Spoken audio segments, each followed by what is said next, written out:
Welcome back. আপনাদের সবাইকে স্বাগত জানাচ্ছি আমি রাসেল। আশা করছি আপনারা সবাই ভালো আছেন এবং ভালোর দলে আছেন। আমিও ভালো আছি আর ভালোর দলে আছি। আর আজকে নতুন একটা এপিসোড নিয়ে হাজির হলাম আপনাদের সামনে। আমাদের আজকের এপিসোডের নাম বিপদে কবিরাজ। এবং আজকের এই এপিসোডে আমাদের একজন অতিথিও কিছুক্ষণের মধ্যে যুক্ত হবেন আমাদের সাথে। আশা করছি প্রথম থেকে শেষ পর্যন্ত শুনবেন এবং উপভোগ করবেন প্রতিটি মুহূর্ত।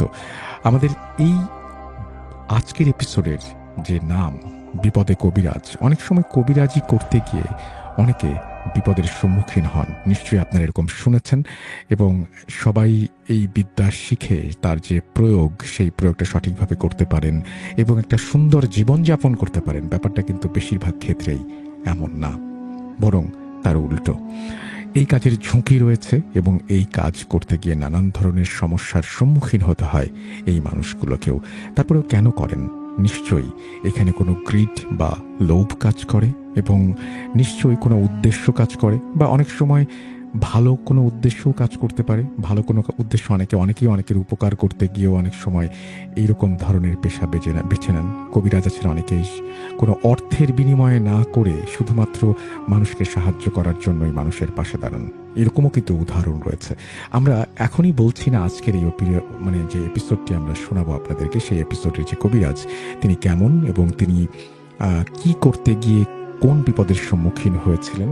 আপনাদের সেই জন্য প্রথম থেকে শেষ পর্যন্ত শুনতে হবে এবং আশা করব প্রতিটা মুহূর্ত উপভোগ করবেন। যেহেতু ঘটনার মধ্যে ঢুকে পড়লে আর কমেন্ট তেমন পড়া যায় না, সুতরাং আমি শুরুতে কিছু কমেন্ট পড়ে ফেলতে চাই। যারা যারা নাম লিখেছেন, সিন চৌধুরী আজকেও আছেন, মুর্শিদাবাদের ডোমকল থেকে আছেন কে, আমি নামটা পড়তে পারলাম না। সাকলিন আছেন ইন্ডিয়া থেকে, মাদারীপুর থেকে মিব শুনছেন, ভুয়াপুর রুহালি থেকে শুনছেন মাহফুজ, এবং এবং তিনি বলছেন যে লাইভের নামটা মনে হয় পড়তে বলেছেন তিনি। মহিবুল্লাহ হুজুরের ঘটনা শুনতে চেয়েছেন, যিনি পাঠিয়েছেন। তিনি যদি আমাদেরকে ঘটনা, মানে আপনারা যারাই সেকেন্ড পার্ট বা থার্ড পার্ট শুনতে চান, তাদের জন্য একটাই উত্তর আমার, সেটা হচ্ছে যে যারা ঘটনা পাঠান তারা যদি আমাদেরকে পরের পার্টটা পাঠিয়ে দেন, ডেফিনেটলি আমার তো কোনো সমস্যা নেই, আমি শোনাবো। রাফি লিখেছেন আমাদেরকে মিরপুর থেকে, রমজান লিখেছেন লিবিয়া থেকে, নরসিংদী থেকে লিখছেন মিনহাজ। এছাড়াও আমি দেখতে পাচ্ছি ময়মনসিংহ থেকে হেদায়েত আছেন আমাদের সঙ্গে, সাতক্ষীরা থেকে আছেন আর যে হৃদয়। অনেকেই আমাদের এইখানে যারা লিখছেন বা কমেন্ট করছেন, তাদের মধ্যে অনেকেই অলরেডি অচিনপুরে বা আমাদের এই লাইভ যে যে শোটা হয় মঙ্গলবারে, সেখানে অংশগ্রহণ করেছেন এবং আমি বিশ্বাস করি যে এভাবেই আপনারা পাশে থাকবেন। প্রতিটা মুহূর্তে যেভাবে সাপোর্ট দিচ্ছেন সেভাবে সাপোর্ট দিয়ে যাবেন, কারণ আপনারা যে সময় নষ্ট, বলবো না যে, মানে আমি একেবারেই চাই না যে আপনাদের কোনো সময় নষ্ট হোক। সেই জন্য আমি চাইবো যে আপনারা প্রথম থেকে শেষ পর্যন্ত এমন কিছু শুনুন যাতে আপনার মনে হবে না শোনার পরে যে না, সময়টা নষ্ট হয়ে গেল। যাই হোক, আমরা চেষ্টা করছি এবং নতুন নতুন আরও অনেক কিছুই সামনে আপনারা দেখবেন, উপভোগ করবেন। আমরা নতুনভাবে অনেক কিছু সাজাচ্ছি, নতুন করে প্ল্যান করছি। মানে একদমই এখন সেটা বলতে চাই না, এবং কেন বলতে চাই না তারও নির্দিষ্ট কারণ নিশ্চয়ই রয়েছে। সেই কারণ আপনারা জানেন, নতুন করে ব্যাখ্যা করার কিছু নেই। আমি দেখতে পাচ্ছি ইতালি থেকে স্বাধীন আমাদের সঙ্গে আছেন, নওগাঁ থেকে আছেন সিয়াম, আরাফাত আছেন আমাদের সঙ্গে। কাকতাড়ুয়ার দ্বিতীয় পর্বের যে কথা বলছেন সেটা নিয়ে অলরেডি আমার তানভীর তুষারের সাথে কথা হচ্ছে। সো আমার মনে হয় যে খুব দ্রুতই আমরা কোনো একটা সমাধানের দিকে যেতে পারবো। আমাদের সাথে আছেন দেখতে পাচ্ছি কুষ্টিয়া থেকে সাগর। আর এই যে তানভীর তুষারের নাম বললাম, তানভীর তুষারই বেশ কিছু ঘটনা সামনে আসবে এই ঈদে, থাকবে মানে সাব্বিরজি না হলেও সুকান্ত মাইতির একটা ঘটনা আপনাদের উপহার দেবো ঈদে।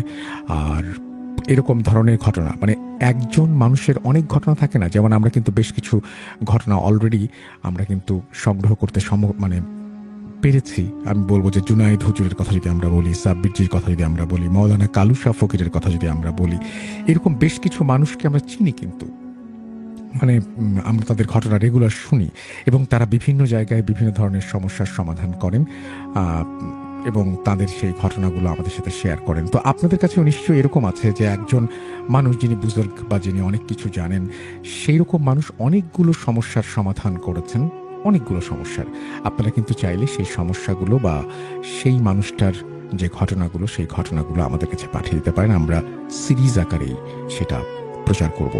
আমি চলে যাব আমাদের আজকের প্রথম ঘটনায়। আশা করছি প্রথম থেকে শেষ পর্যন্ত থাকবেন।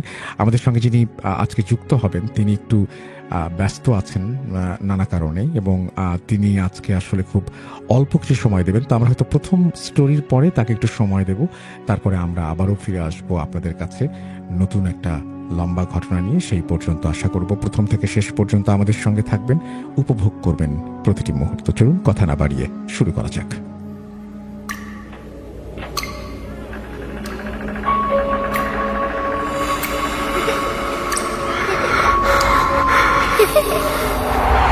লুকোচুরি খেলবে?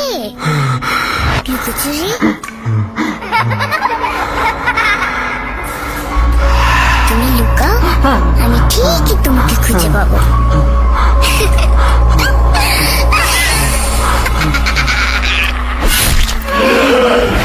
Voot.com with Russell.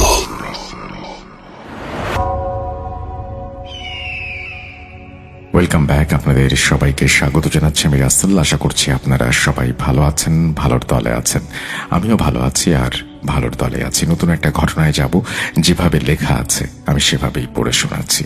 আসসালামু আলাইকুম রাসেল ভাই, আশা করি আল্লাহর রহমতে ভালো আছেন এবং ভালোর দলে আছেন। আমিও ভালো আছি এবং ভালোর দলে আছি।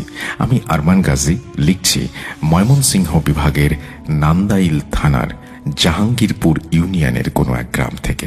গত 28 ডিসেম্বর 2025 রোজ রবিবার রাত আনুমানিক 12টার পর আপনাকে একটা মেইল পাঠিয়েছি।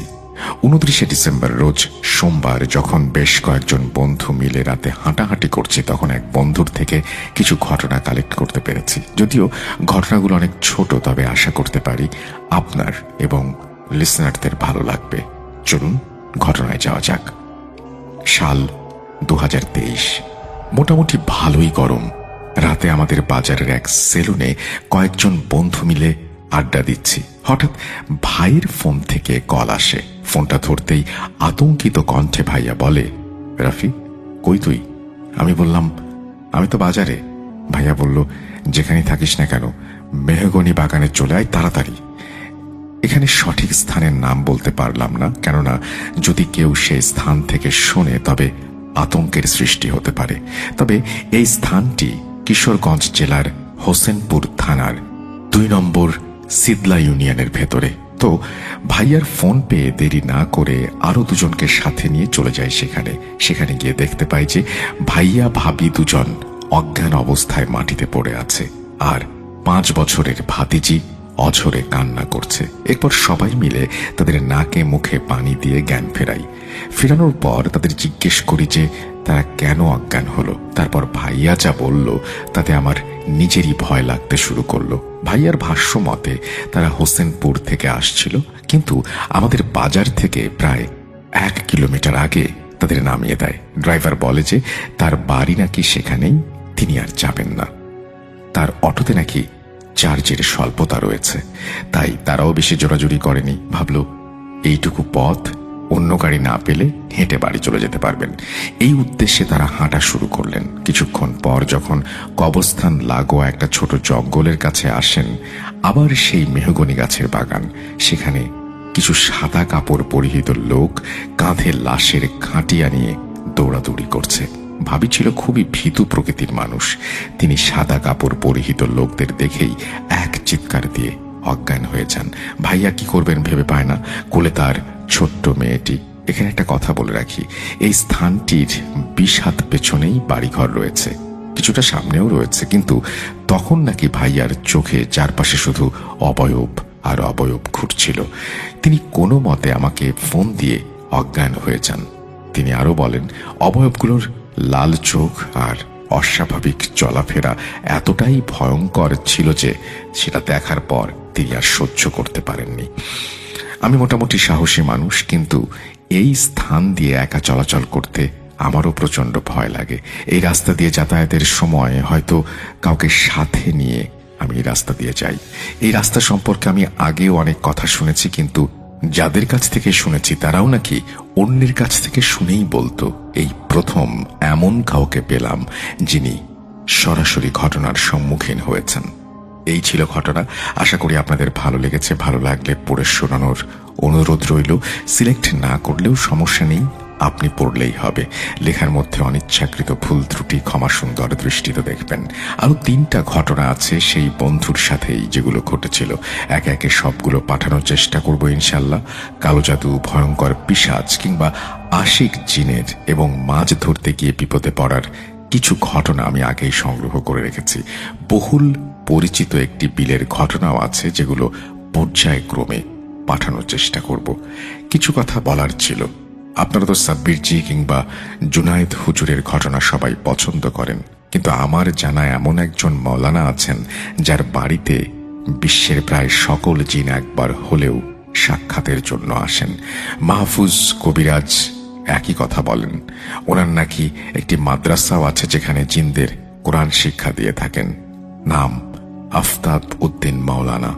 আমি চেষ্টা করব ওনার সাথে সাক্ষাৎ করার এবং কিছু ঘটনা জানার।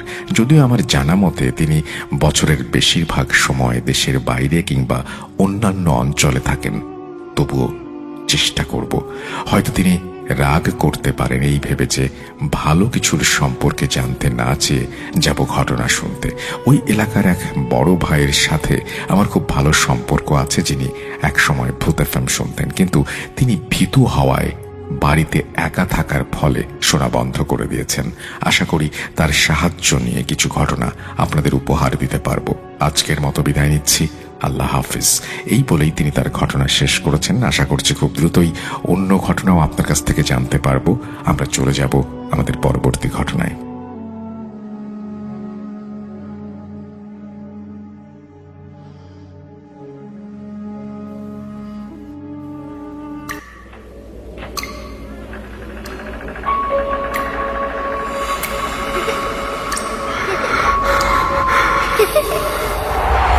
লুকোচুরি খেলবে? লুকোচুরি? তুমি লুকাও, আমি ঠিকই তোমাকে খুঁজে পাবো।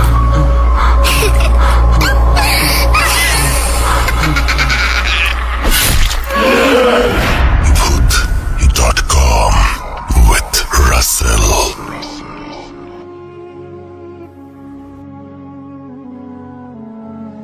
Welcome back. আপনাদের সবাইকে স্বাগত জানাচ্ছি আমি রাসেল। আশা করছি আপনারা সবাই ভালো আছেন, ভালোর দলে আছেন। আমিও ভালো আছি আর ভালোর দলে আছি।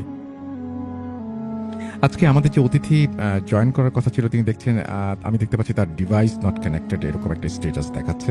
সো আমার মনে হয় যে তিনি কিছুক্ষণের মধ্যে আবার জয়েন করে ফেলবেন, সরাসরি যুক্ত হবেন। তার মাঝখানে আমরা একটু সাবিতের সাথে কথা বলে আসি। সাবিত আমাদের সাথে আছেন এই মুহূর্তে। সাবিত, কেমন আছেন? কোথা থেকে আছেন আপনি? এবং আপনার জীবনে যদি নতুন কোনো ঘটনা বা নতুন কোনো এপিসোড ঘটে থাকে সেটা যদি একটু আমাদের বলতেন, কোনো পরিবর্তন বা জীবনের কোনো নতুন অধ্যায় শুরু করেছেন কিনা, এরকম বিষয় যদি আপনি কথা বলতে চান সেটাও বলতে পারেন। চলুন আপনার সাথে কথা বলি। কেমন আছেন আপনি? আসসালামু আলাইকুম ভাইয়া, আমি আলহামদুলিল্লাহ ভালো আছি। এন্ড হ্যাঁ, আপনার কথা অনুযায়ী সত্যি আমি আমার জীবনের নতুন একটা অধ্যায় শুরু করেছি, which is getting married. So বিয়ের পরে আসলে নতুন ঘটনা বলতে থ্যাংক ইউ ভাইয়া, থ্যাংক ইউ সো মাচ। আর আরেকটা জিনিস হচ্ছে যে বিয়ের পরে লাকিলি আমি একটা বাসায় শিফট হই এবং ওই বাসাতেই কয়েকটা ঘটনা ঘটে আমার এবং আমার ওয়াইফের সাথে। তো এই জিনিসগুলি আজকে আমি শেয়ার করতে চাই আসলে। ওকে, চমৎকার। তাহলে আমরা তো সেগুলো শুনবোই। প্রথমে আপনার নতুন যে জীবন আপনি শুরু করেছেন, মানে মানুষজন তো বিশ্বাসই করে না যে আপনাদের আসলে কোনো ফিজিক্যাল এক্সিস্টেন্স আছে। মানে মানুষ মনে করেন যে দুটো বানানো নাম এরকম টাইপের। আমরা সেটার সমাধান করবো। আবার 2 মিলিয়ন উপলক্ষে আমরা যখন বেশ কিছু ভিডিও সিরিজ করব, সেই সিরিজের মধ্যে আপনারাও থাকবেন এবং আপনাদের দুই ভাইকেই সশরীরে একই ফ্রেমে দেখতে পারবেন মানুষ। তখন বুঝতে পারবেন যে আসলে আপনাদের অস্তিত্ব আছে। আমরা আপাতত কথা না বাড়িয়ে সরাসরি আপনার ঘটনায় চলে যাই এবং আপনার জন্য, আপনি যার সাথে যুক্ত হয়েছেন, আপনার ওয়াইফের জন্য, সবার জন্যই আমার অনেক অনেক শুভকামনা। আপনাদের নতুন জীবন শুভ হোক। চলুন ঘটনায় যাই। থ্যাংক ইউ ভাইয়া, এন্ড ভূত.com এর সকল লিসনারকে ধন্যবাদ, আমাদের জন্য দোয়া করবেন। আমি ঘটনায় যাব। আজকে আমি যে ঘটনাটা বলবো সেটা আসলে হয় আমার সাথে ময়মনসিংহের আকুয়া নামক এক জায়গায়। আমি এক্সাক্ট লোকেশনটা বলবো না, বিকজ বাসা বাড়ির একটা প্রাইভেসির ব্যাপার থাকে। তা আমরা যখন সেই বাসায় শিফট হই, প্রথমবার যখন শিফট হই, আমাদের কাছে বাসাটা ভালোই লাগে। ছিমছাম একটা জায়গা, সামনে হচ্ছে মানে বড় একটা দিঘি, পাম্প সাইডে বিভিন্ন টাইপের ইলেকট্রিক টাওয়ার্স, এগুলি খুব সুন্দর দেখা যায় রাতের বেলা। It's a very nice view. মোটামুটি 2 তলা বাসা ছিল, আমরা ছিলাম 2 তলাতেই। তো প্রথম কয়েকদিন আমাদের সাথে কোনো ধরনের কোনো প্রবলেম নেই, বাট এখানে একটা প্রবলেম হতো কি, যে আমাদের কারোরই, হাজবেন্ড ওয়াইফ কারোরই কোনো কাজ করতে মন চেত না। মানে আমরা অলওয়েজই কি করতাম, মানে কোনো না কোনো একটা কনফ্লিক্টের মধ্যে থাকতাম, কোনো না কোনো একটা ঝামেলার মধ্যে থাকতাম, যে কারণে কোনো কাজ করতে পারতাম না আমরা। ইভেন আমাদের বাসায় রান্না পর্যন্ত হইতো না, এরকম বিভিন্ন ঝামেলা। তা আমরা এর মাঝে মাইন্ড রিফ্রেশ করার জন্য যাই কক্সবাজার। কক্সবাজার থেকে যেদিন ফিরে আসি, সেদিন রাতের বেলা আমি হঠাৎ করে, আমার ওয়াইফ ঘুমাচ্ছে, আমি ভূত.com শুনছিলাম। তো হঠাৎ করে শুনলাম কি, আমরা যেই রুমে থাকি তার পাশের রুম থেকে ওয়াশরুমে ফ্লাশ করার সাউন্ড, বাট ওখানে তো কেউ নেই। আমি যখন গেলাম সেই জায়গায়, আমি দেখলাম কি যে ওয়াশরুমটা ভেজা। তো তৎক্ষণাৎ যদি কেউ ফ্লাশ না করে, সেটা তো ভেজার কথা না। তা আমি আমার ওয়াইফকে এই কথাটা বলি নাই। পরদিন রাতের বেলা সে আমাকে বলে কি যে, দেখো আমি কিন্তু এরকম সাউন্ড পাচ্ছি। আমি ওকে বললাম যে, তুমিও পাচ্ছ? আমি তো আসলে তোমাকে বলি নাই, বিকজ আমার মনে হচ্ছে যে এই জিনিসগুলি মানে খুব বেশি একটা বলার মতো কিছু না। তো সে আমাকে তখন শেয়ার করলো যে হ্যাঁ, সেও এরকম সাউন্ড গুলা পায় এবং এই ধরনের প্রবলেম তারও হচ্ছে। সেদিন রাতের বেলায় আমি এবং আমার ওয়াইফ কোনো কিছু একটা নিয়ে কথা বলছিলাম, মানে আমাদের ভালো সময় কাটতেছিল, আড্ডা, বিভিন্ন পরিবারের জানাশোনা, বিভিন্ন বিষয়। ওই টাইমে সে হঠাৎ করে দেখতে পেল যে আমাদের যে মেইন ডোর, রুমের মেইন ডোর, সেই মেইন ডোরের সামনে থেকে একটা শ্যাডো শাট করে সরে গেল। তো এই শ্যাডোটা সরে যাওয়ার পরে সে তৎক্ষণাৎ আমাকে বলে, দেখো এখান থেকে একটা শ্যাডো চলে গেছে। এন্ড ওই টাইমেই আমি যেই রুমের কথা বললাম, যে রুমে ওয়াশরুমটা ছিল, যেখান থেকে ফ্লাশ হয়, ওইখান থেকে আমি কান্নার আওয়াজ শুনতে পারলাম। কোন একটা মহিলা টাইপের কোনো কিছু একটা কান্নার আওয়াজ। তো আমি তো ভয় পেয়ে গেলাম। ওই টাইমে বাজে হচ্ছে রাত প্রায় 3টা। তো আমাদের ঘরে ওই রুমে কান্নার আওয়াজ, আরেক রুমে শিয়ালের ডাকের মতো শব্দ, তারপরে আবার ওয়াশরুমে ফ্ল্যাশ চলতেছে রেগুলার আর কি। তো আমরা দুইজনে ভয় পেয়ে গেলাম। ভয় পেয়ে যাবার পরে আমরা বাসা থেকে ওই মুহূর্তে তৎক্ষণাৎ বের হইলাম। বের হওয়ার পরে আমরা মোটামুটি ফজরের পরে বাসায় ফিরি, ফজর আজানের পরে আর কি। তো আজানের পরে ফিরে যখন ভাবলাম যে হ্যাঁ, এখন যেহেতু আজান হয়ে গেছে, আর কোনো ধরনের হয়তো বা কোনো প্রবলেম হবে না, তো আমরা ঘুমানোর চেষ্টা করলাম।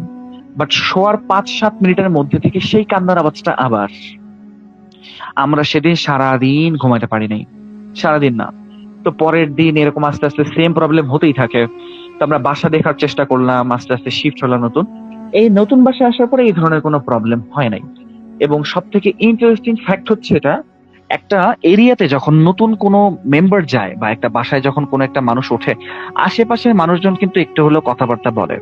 তো আমি নিজে পার্সোনালি অনেকবার আমার যে প্রতিবেশী ছিল, নেইবার, আমি তার সাথে এই বিষয়ে পার্সোনালি কথা বলার ট্রাই করি, বাট সে আচ্ছা, এই ধরনের কথা ছাড়া আমাকে কিছু বলে না। এবং এখানে আরেকটা ইন্টারেস্টিং ফ্যাক্ট হচ্ছে এটা, আমি যেদিন বাসায় উঠি, মানে কক্সবাজার থেকে আসার পরে যেদিন আমার প্রবলেমটা হয়, ওই দিন থেকে আমার বাসার বাড়িওয়ালা প্রতিদিন সকালে আমাকে ফোন করে জিজ্ঞেস করে, সব ঠিক আছে তো, কোনো প্রবলেম নাই তো বাসায়, তোমরা ঠিক আছো? প্রত্যেকটা দিন। আমি তো শুরুতে বুঝতে পারিনি যে আসলে এটা কি, বাট যখন এই জিনিসগুলো হতে শুরু করলো, আমি আসলে আমি আর আমার ওয়াইফ দুইজনে বুঝতে পারলাম কি না, এখানে একটা ঝামেলা আছে। সো এটা আসলে আমাদেরকে কেউ বলতে চায় না, বা বাড়িওয়ালা বারবার কি কারণে আমাদেরকে এই কথাগুলো বলবে। তো আমরা আসলে তৎক্ষণাৎ এই বাসাটা শিফট করে ফেলি, এবং এখন আপাতত আর কোনো ধরনের কোনো প্রবলেম এই বাসায় হচ্ছে না। বাট ওটা আসলে মানে দেয়ার ওয়াজ সামথিং এলস। কারণ আমি যদি দেখতে পারতাম একা, সেটা আমি বলতে পারতাম কি আমার মনের ভুল বা ইটস মাই হ্যালুসিনেশন। বাট আমার ওয়াইফেরও সেম ফিলিংস, সেম জিনিস সেও দেখে। তো সেই ক্ষেত্রে তো এটা অ্যাকচুয়ালি হ্যালুসিনেশন হতে পারে না, দুইজনের তো একসাথে হ্যালুসিনেশন হবে না। আমরা এটাও ভাবছিলাম যে আমাদের টায়ার্ডনেসের জন্য হয়তো এটা হতে পারে, বাট নো। আমরা এই বাসাতেও যখন আসছি, একটা নতুন ফ্যামিলি যখন আমরা সেট আপ করে, অনেক কিছুই লাগে, আমরা টায়ার্ড ছিলাম এই বাসাতেও, কিন্তু এখানে এরকম কোনো প্রবলেম নাই। এখানে একটা কোজি ফিলিংস আছে, নো প্রবলেম এখানে। এই ছিল আসলে ভাইয়া ছোট্ট একটা ঘটনা আমার। অনেক ধন্যবাদ আপনাকে, অনেক ধন্যবাদ। আমাদের সঙ্গে আরো একজন অতিথি যুক্ত হয়েছেন, তিনি হচ্ছেন আমাদের ইফাদ। ইফাদ, আপনাকে প্রথমেই স্বাগত জানাচ্ছি আমাদের আজকের এই এপিসোডে, এবং আশা করছি আপনি প্রথমবারের মতো জয়েন করেছেন এবং আপনার অনেক ব্যস্ততা আছে। সাবিত হয়তো আরো কিছুক্ষণ থাকবে আমাদের সাথে, সাবিতের সাথে আমরা কথা বলতে পারবো, কিন্তু আপনার সাথে একটু কথা বলে নিই। আপনি কেমন আছেন? আজকে আমাদের এখানে এসে আপনার কেমন লাগছে? আসসালামু আলাইকুম রাসেল ভাই। ওয়ালাইকুম আসসালাম। রাসেল ভাই, আপনি সবসময় ভালো দলে থাকেন, এর জন্য আর বললাম না কেমন আছেন। মানে আমি এই জায়গায় এসে অনেক ইন্টারেস্টেড। আমি অনেক আগে থেকে আপনাদের ঘটনা শুনি। অনেক ভালো লাগে। আমার একজন টিচারের কাছ থেকে আপনাদের এই শোটার বিষয়ে জানা। এই তারপর থেকে আপনাদের শোটা শুনি, ঘটনা শেয়ার করার ইচ্ছা জাগলো। তারপর আপনাদের অ্যাডমিনের সাথে কথা বলে এই আজকে ঘটনাতে আসলাম। ওকে, আমি তাহলে আমরা প্রথমে শুরু কথা করি। জি জি। আমার নাম ইফরাত, আমার বাসা বরিশাল নতুলাবাজ। এই ভাইয়া, এই ঘটনার বিষয়টা হলো যে একটা বাসা কেন্দ্রিক, যে একটা বাসায় অতীত থেকে মনে করেন দুজন দুজন মেয়ে, দুজনই, জি প্রথমে দুজন মেবি জিন। জিন যে বাসায় দুটা জিন থাকতো। বাসা প্রথম মানে আগের কালের বাসা তো অত বড় ছিল না, ছোট ছিল। এটা মূল কেন্দ্রের বিষয় হলো যে আমার নানা নানি, মানে আমার নানা নানি ভাই, আমার নানির বোন, সেহেতু আমার নানা নানি, সেই তাদের বাসায় আমরা গেছি, মানে পার্মানেন্টলি থাকার জন্য গেছি। এখন তারা আমাদের জন্য সাইডে, মানে আমি আপনাদের ঘরের স্ট্রাকচারটা আগে বলি যে ঘরটা সামথিং গ্রামের ঘর, তো মানে গ্রাম না, অতটা গ্রামও না, বাট একটু মানে খোলা টাইপ, মানে কি এই ধানা জমি তো এই সাইডে। এই জন্য প্রথমে তারা একটা ঘরের মতন করে বানাই থাকতো। আমরা যাওয়ার পর মানে শহরে যেভাবে বেলকনি হয়, তেমন সাইডলি মনে করেন একটা, মানে সামনে রুম প্লাস ঘর, আর সাইড দিয়ে ওয়াশরুম মতন। আমাদের ওই পাশে কিন্তু আগে তারা যদি থাকতো না, তারা ডান পাশের দিক থেকে থাকতো, আর আমাদের বাম পাশে এটা তৈরি করে দিছে। এখন ওই জায়গায় থাকতাম তখন মেবি আমার বয়স ছিল, আমি 8-এ পড়তাম, বয়স 7-8 ছিল। আর আমার আব্বু তখন তার নানা কাজে বাসায় থাকতো না, ম্যাক্সিমাম টাইমে আমার আম্মু থাকতো, আর আমার এক ছোট বোন ছিল, বয়স তখন ছিল 2 থেকে 3 বছর। আমি এখন এটা ফার্স্ট ইয়ার পড়ি। তখনকার ঘটনা যে আমার আম্মু আমাদের ঘরের রুমে, মানে সামনের রুম যে ছিল, আমার সামনের রুম, আমি তো তখন ছোট, তখন আমি সামনের রুমে থাকতাম না, আব্বু এসে সামনের রুমে ঘুমাতাম। তখন মানে আমি ওই জায়গায় ঘুমাতাম, আম্মুর সাথে ঘুমাতাম, আমার বোন ডান পাশে ঘুমাতো। আমার আম্মু আমাদের যে খাট, ঘরের রুমের খাট, তার ডান পাশে নামাজ পড়তো। আমার আম্মু অনেক ধার্মিক টাইপের, প্লাস আমার আম্মুর সাথে মানে এই জিন ঘাটতিক অনেক জিনিস আছে, যেটা যেটা আলাদা একটা ঘটনাতে বলবো। এটা মানে বিষয়টা যে এই যে আমার আম্মু ওই জায়গায় নামাজ পড়তো, এইটা হলো মূল কেন্দ্রিক সমস্যা, যে আমার আম্মু ওই জায়গায় নামাজ পড়তো কেন। আমার আম্মু এর আগে বলছে যে সে যখন ওই বাসায় গেছে, মানে আমার নানু বাসায় গেছে, তখন থেকে তার অনেক সমস্যা হইতো। যেমন যদি সে ওই ওই একটা নির্দিষ্ট স্থান, যে খাটের পাশে যায় নামাজ বিছা নামাজ পড়তো, তখন তার শরীর জ্বালাপোড়া করতো, শরীর গরম হয়ে যেত, এমন নানা সিমটম দেখছে। তখন সে অতটা বুঝতে পারে না যে এমন কোনো সিমটম হতে পারে। তারপর একদিন রাতে আমার আম্মু শুইছে, আমি পাশে শুইছি, আর ডান পাশে আমার বোন, না তবে ও মানে আমি আমার ডান পাশে আমার বোন আর আমি শুইছি। আমার আম্মু ফিল করতেছে যে বাম পাশে তো কেউ নাই, বা আমার আব্বু সেদিন ছিল না। সেই বাম পাশে একটা অনেক লম্বা অবয়বের মতন, মানে আম্মু ফিল করতে পারতেছে যে আমার বোন আমার পাশে নেই, আমার বোন সেই লম্বা একটা জিনিসের বুকের ওপর। ওই জিনিসটা ফিল করার পর আম্মু দৌড়াদৌড়ি করছে। আম্মু তো অনেক ধার্মিক টাইপের, অনেক দৌড়াদৌড়ি করছে। তারপর এটা ঠিক হয়ে গেছে। ঠিক হওয়ার পর কিছুদিন মানে এভাবে ভালো মতন গেছে। যাওয়ার পর একদিন রাতে হয়েছে যে আমার আব্বু বাসায় আছে, আমি সামনের রুমে শুয়েছি, আব্বু সামনে মানে মধ্যে রুমে ঘুমাচ্ছে, আম্মু আর আমার ছোট বোন। তখন ওই যে আমাদের নানুদের রুমেরও মানে ঘরের টাইপের, সামনের রুমে আমার খালা খালু আসছিল, আর আমার মামা ছিল। এখন একদিন সেদিন রাতে, যেদিন আমি সামনের রুমে আসছি, আব্বু ঘরে ছিল, আমার আম্মু ছিল। তখন রাত তখন বেশি না, মনে হয় 1টা থেকে 2টার মধ্যে হঠাৎ আমার আম্মু ফিল করতেছে যে আব্বু পাশে নেই। বাট মশারি টানানো তো বোঝা যাচ্ছে যে মশারি মানে উপর দিকটা লাগানো, কেউ একজন অভাবী মানে শূন্যে ভাসা রয়েছে। এখন আমার আম্মু সেটা দেখে অনেক চিৎকার দিয়ে উঠবে যে কি হয়েছে।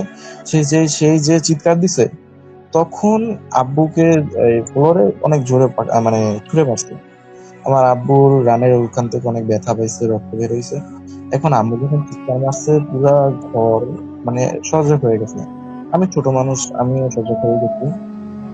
হুম, আমার তো ভয়, আমি তো অত বেশি বুঝতাম না তখন, মানে ছোট ছিলাম তো, সবার তো এক্সপ্লেনও করে না যে কি হয়েছে কি হয়েছে।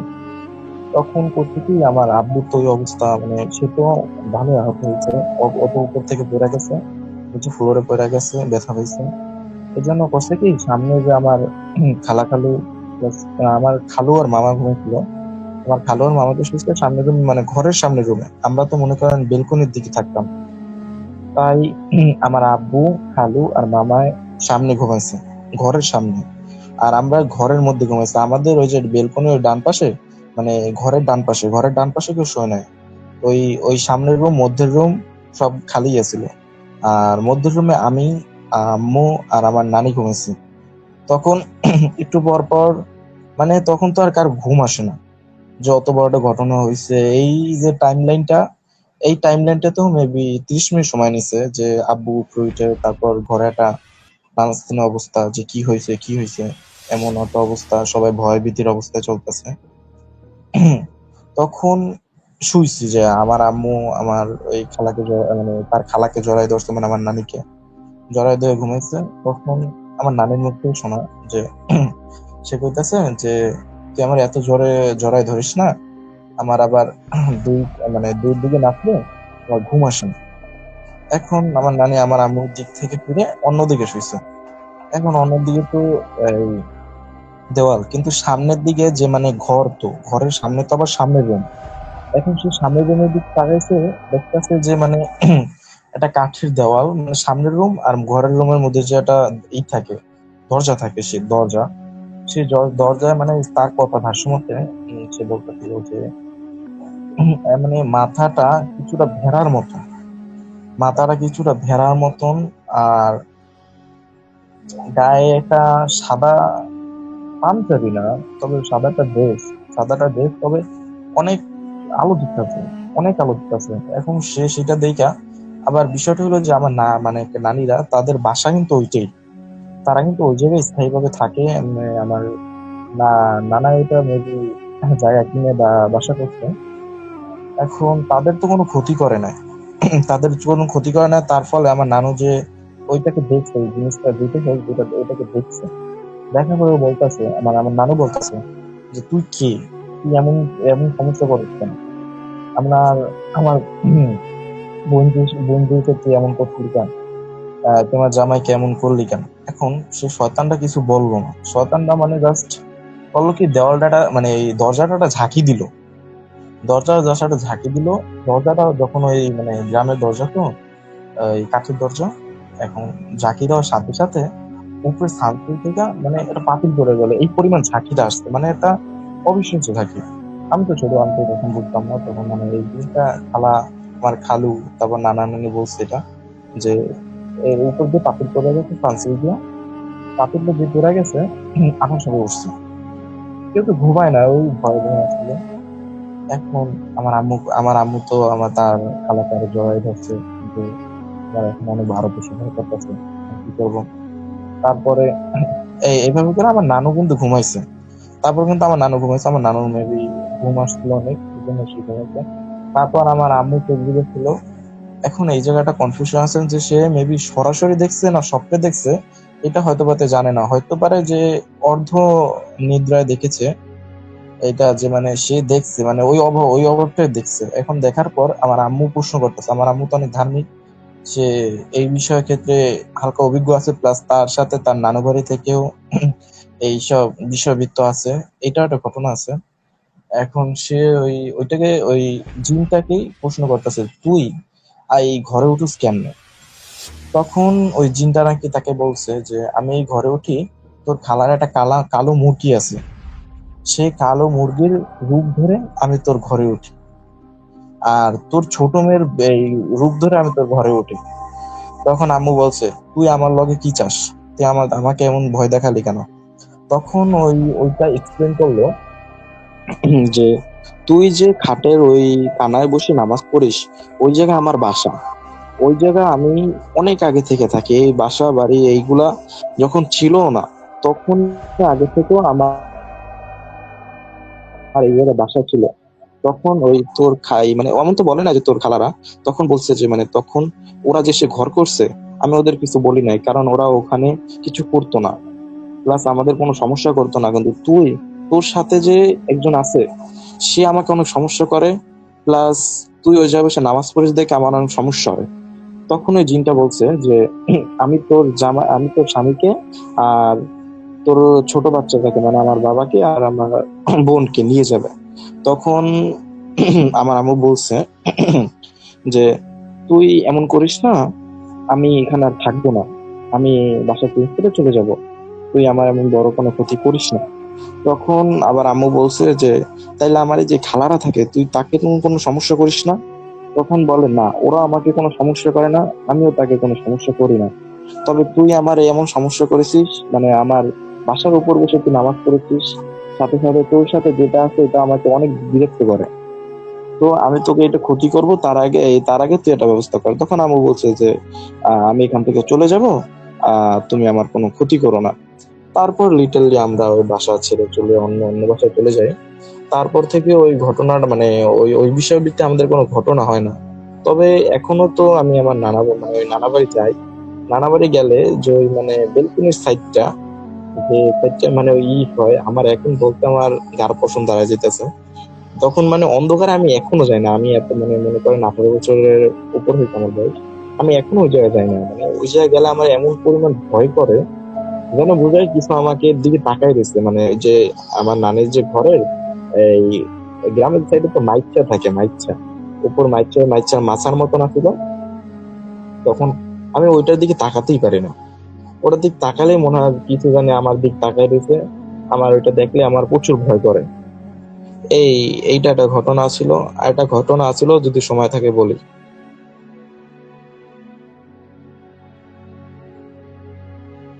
হ্যালো রাসেল ভাই, আমাকে শোনা যাচ্ছে? হ্যালো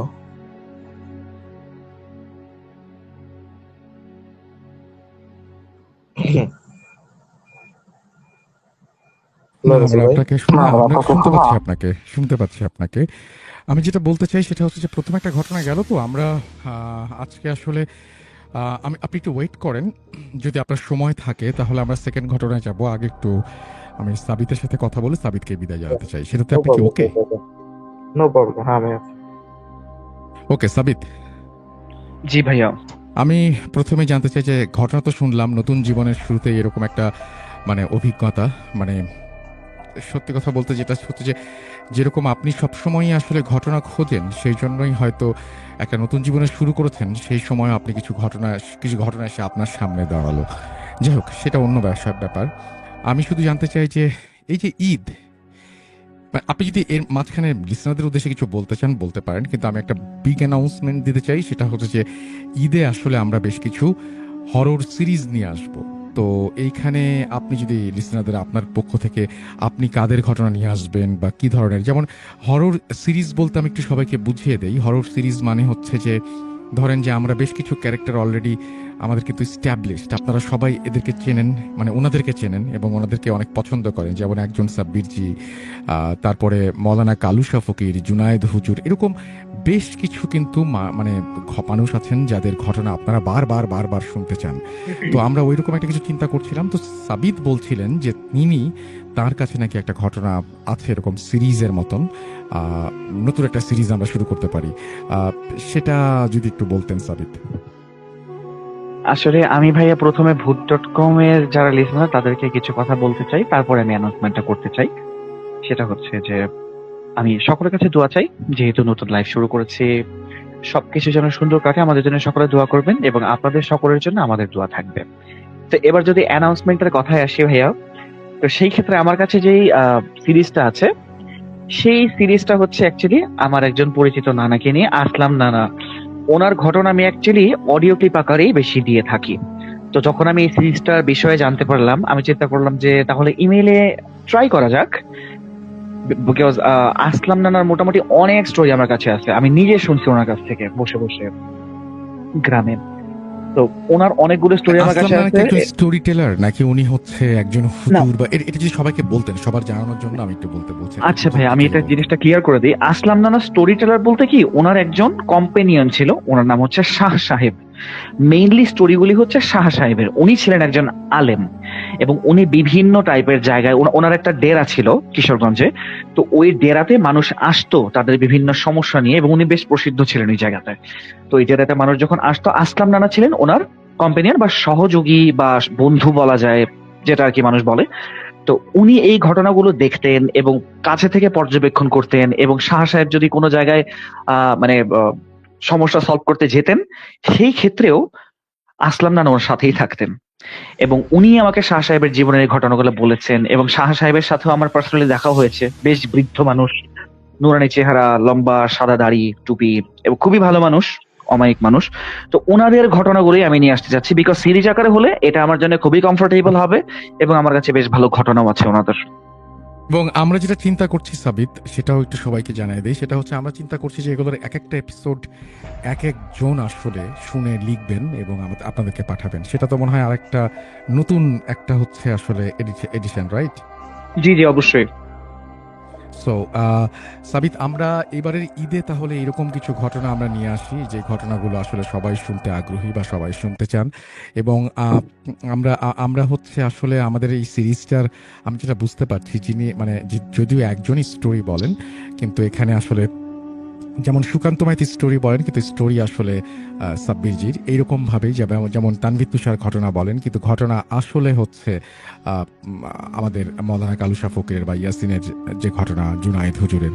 ঠিক জি জি একইভাবে সাবিত আলম যে ঘটনাটা সংগ্রহ করেছেন একজনের কাছ থেকে, তার কাছ থেকে শুনেছেন, এবং ঘটনাটি আর একজনের, মানে মানে জি। যিনি মানে যার সাথে ঘটেছে আর কি, একজন ঘটনাটা জানেন, জেনে সাবিত আর সিফাতের কিন্তু সব ব্যাপারই কিন্তু মানে ম্যাক্সিমাম স্টোরি কিন্তু তাই, মানে কারো কাছ থেকে শুনে তারপরে তারা হচ্ছে লেখেন। মানে তারা হচ্ছে শুধুমাত্র স্টোরি টেলার না, তাদের স্টোরি তো আর কি বলবো, যে নিজেদের স্টোরি কবেই বলে ফেলেছেন। এখন তাদের যে মেইন কাজটা সেটা হচ্ছে যে বিভিন্ন মানুষের কাছ থেকে স্টোরি কালেক্ট করে নিয়ে আসা, সেটাই তিনি করবেন। এবং এই সিরিজটা আমি আশা করব খুব ভালো হবে। সাবিত, আপনি অসংখ্য ধন্যবাদ জানাই প্রথমে আপনাকে, এবং আপনি আজকে কষ্ট করে আমাদের সাথে যুক্ত হয়েছেন। আপনাদের দুজনের জন্যই নতুন জীবনের অনেক অনেক শুভকামনা থাকলো। আপনারা ভালো থাকবেন। আপনাকে আজকের মতো বিদায় জানাচ্ছি। যদি আপনি একেবারেই শেষে কিছু বলতে চান লিসেনারদের উদ্দেশ্যে, আপনি বলতে পারেন। আমি লিসনারদেরকে থ্যাংক ইউ দিতে চাই, এবং ভুট.com এর সকল ক্রু মেম্বার্স এবং মডারেটরস বা যারাই আমাদের টিমে আছেন সবাইকে ধন্যবাদ, বিকজ আমার লাইফের এই নতুন অধ্যায় শুরু হওয়ার মাধ্যমই ভুট.com। Thank you very much Rasel ভাইয়া, থ্যাংক ইউ ভেরি মাচ ভুট.com whole team, and thank you very much the listeners of the team. আমি আসলে সবার কাছে খুবই কৃতজ্ঞ, এবং আমি সকলের কাছে মানে সকলকে শুকরিয়া জানাই। ধন্যবাদ সকলকে, আমাদের জন্য দোয়া করবেন। ভালো থাকবেন রাসেল ভাইয়া, লিসনাররা সকলে ভালো থাকবেন। ঈদে নতুন কোনো ঘটনা নিয়ে এবং নতুন সিরিজ নিয়ে আপনাদের সাথে আবার কথাবার্তা হবে ইনশাআল্লাহ, এবং সিরিজের জন্য অনেক অনেক শুভকামনা ভাইয়া। একদম, আপনাকে অনেক ধন্যবাদ। এবং আপনার মনে হয় বিয়ের পরে এই প্রথম কোনো লাইভে অংশগ্রহণ, এবং আমরা আমরা আসলে খুব দ্রুত 2 মিলিয়নের সময় আপনারা বেশ কিছু ভিডিও আমাদের দেখতে পাবেন, যে ভিডিওগুলোতে আমরা আসলে অংশগ্রহণ করতে চাই। ইনশাল্লাহ আমরা সেরকম বেশ কিছু ভিডিও নিয়ে আপনাদের সামনে আসব, এবং আপনাদের সাথে তখন এই সমস্ত বিষয় নিয়ে আরও অনেক কথা হবে। আর আমার মনে হয় যে যে সেই সিরিজের জন্য আমাদের সবারই অপেক্ষা থাকবে। এবং আমরা আসলে অনেকদিন ধরে ভাবছিলাম যে এরকম মানে স্টোরি, আরও নতুন কিছু স্টোরি আমাদের মধ্যে নিয়ে আসা যায় কিনা, বা এরকম আরও নতুন কিছু স্টোরি আমাদের মানে কি বলবো, যে আপনাদের সামনে উপস্থাপন করা যায় কিনা, সেই সুযোগটা আমরা যেহেতু পেলাম, সুতরাং আমরা এটা কন্টিনিউ করি। আর আমরা এখন একটু সাবিত, আপনি বিদায় নিতে পারেন। আপনাকে অসংখ্য ধন্যবাদ। আর ইফাদ, আপনার জন্য যে কথাটা বলতে চাই সেটা হচ্ছে, আমার মনে হয় যে আজকে যে টাইম আমরা দেখতে পাচ্ছি, সেই টাইমে আসলে আমাদের আরও মানে একটা বড় ইমেল আছে, সেই ইমেলটা আমরা আসলে সবাইকে শোনাতে চাই। তো আমি শুধুমাত্র আপনাকে এটা বলবো যে মানে শেষে, মানে এই চলে যাবার আগে আপনি যদি আজকে মানে আরেকদিন আমরা সেকেন্ড স্টোরিটা শুনবো, আজকে যদি আপনি লিসেনারদের উদ্দেশ্যে কিছু একটা বলতে চান, বলতে পারেন।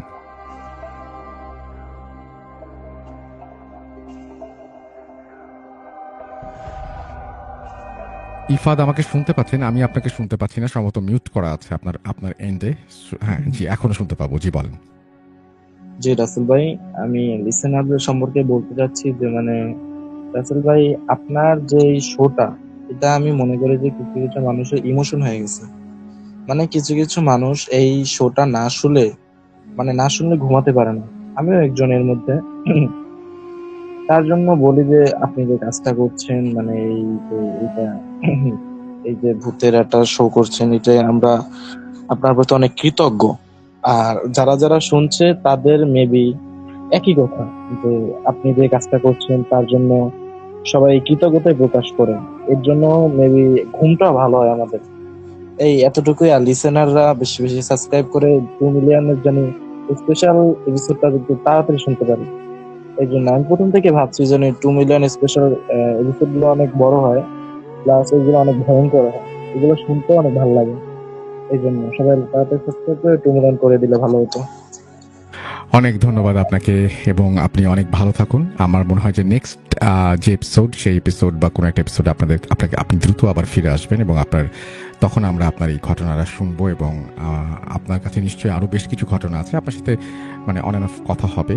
আশা করছি যে আপনার এই ঘটনা যদি কারো, জি, আপনাকে অসংখ্য ধন্যবাদ। আপনি আজকে ব্যস্ত ছিলেন, এই জন্য আমাদেরও প্রিপারেশন একটু অন্যরকম ছিল।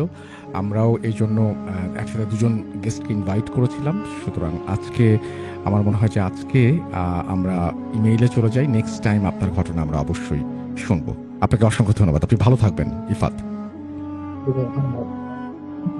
আমরা কথা বলছিলাম ইফাদের সাথে, এবং এর মাঝখানে যেহেতু লম্বা একটা ইমেইলে যাব, ইমেইলের মাঝখানে আমরা একটু আসলে কিছু এর মাঝখানে আমরা কিছু কমেন্ট পড়ে ফেলতে চাই।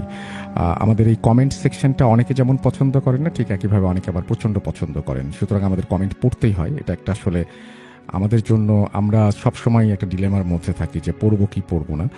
বাট ওই যে মানে মানে স্টোরি যেমন যাবে সেরকম কিছু কমেন্ট না হয় থাক, কারণ কেউ কেউ তো অনেক পছন্দ করেন। আমি দেখতে পাচ্ছি যে যশোর ঝিকরগাছা থেকে আমাদেরকে কমেন্ট করেছেন, নাম লেখেননি। আমাদের সঙ্গে আছেন কুষ্টিয়া থেকে রিন্তু, আমাদের সঙ্গে আছেন আচ্ছা, একটা খাটিয়ার কারণেই 3টি জীবন শেষ। এটার আমি আসলে প্রেক্ষাপটে জানি না, যদি একটু যদি বলতেন তাহলে খুব ভালো হতো।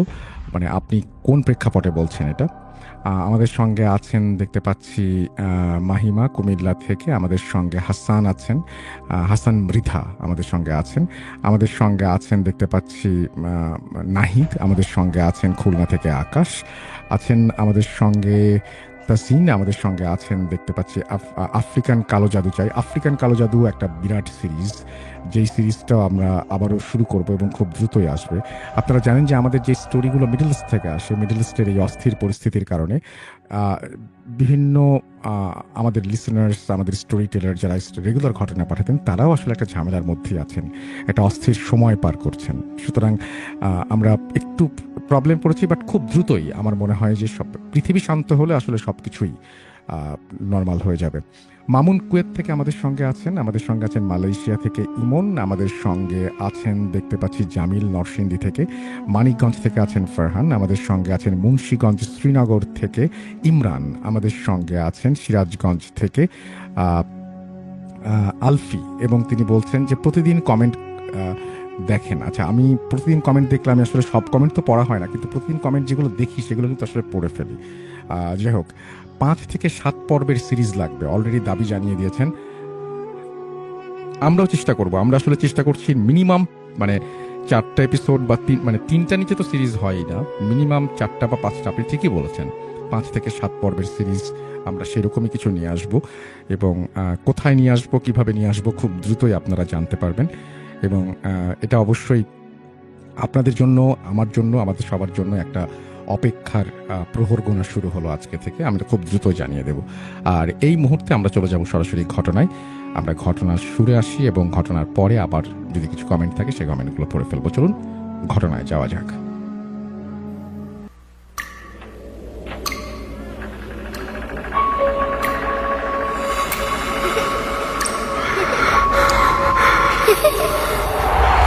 লুকোচুরি খেলে, লুকোচুরি তুমি লুকাও, আমি ঠিকই তোমাকে খুঁজে পাবো।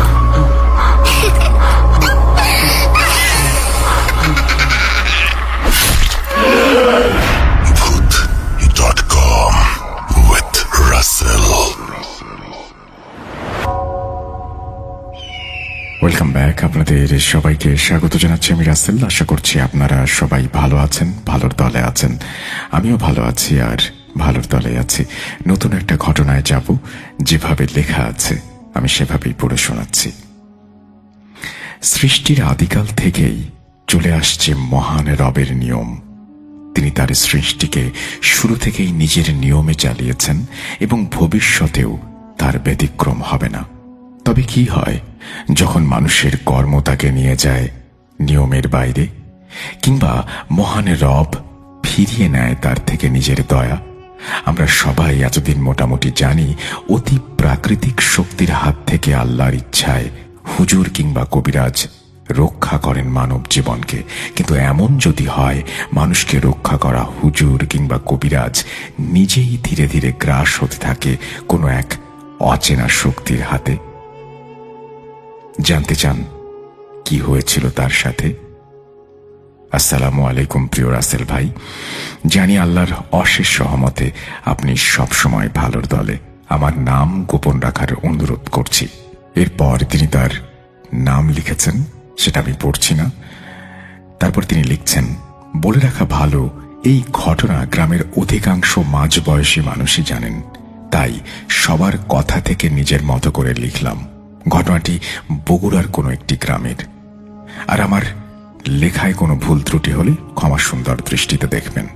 সাল 1982। সময়টা তখন যান্ত্রিক কোলাহল মুক্ত। গ্রামের বাতাসে অনাবিল সুখ।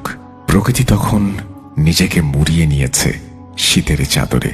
তেমনি এক শীতের সকালে কাঁথা গায়ে দিয়ে ঘুমাচ্ছিলেন লোকমান কবিরাজ, ছদ্মনাম। বয়স আনুমানিক 75 কিংবা কিছু বেশি।